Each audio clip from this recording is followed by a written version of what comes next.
আসসালামু আলাইকুম। Hello guys, আপনারা সবাই কেমন আছেন? এই যে দেখতে পাচ্ছেন জাম্বুরা, হ্যাঁ, জাম্বুরা ভর্তা খেতে খুব টেস্টি লাগে।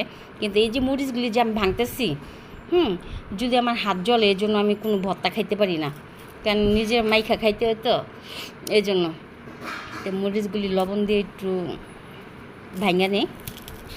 যদি হাত জ্বলে ভয়ও লাগতেছে, কিন্তু অনেকক্ষণ ধরে বসে রয়েছি যে ভাঙবো, খাবো, কিন্তু খাওয়ার সময় তো খুব মজাই লাগবে, টেস্টি লাগবে, খুব সুস্বাদু লাগবে।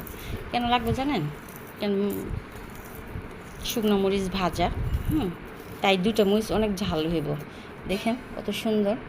আমি এখন বসে বসে খাইলাম, একটু ভিডিও বানাইলাম। এই যেভাবে ধীরে ধীরে মাখবেন, হ্যাঁ, মনে করেন কি মাইখা ভাতের মতো খাইতে হইব। হুম খুব মানে আমার এখন ইচ্ছে করতেছে যে আমি খাইয়া ফেলাই, কিন্তু মাখতেছি তো, খাইতে পারতেছি না। আমি যখন খামো, খাইয়া ভিডিও করবো, তখন দেখতে পারবেন।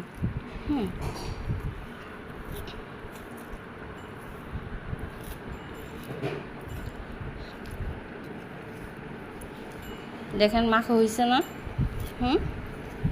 মাখা হয়েছে খুব সুন্দর, খুব সুন্দরভাবে মাখছি মরিচটা দিয়ে। দেখেন লাল লাল, উফ,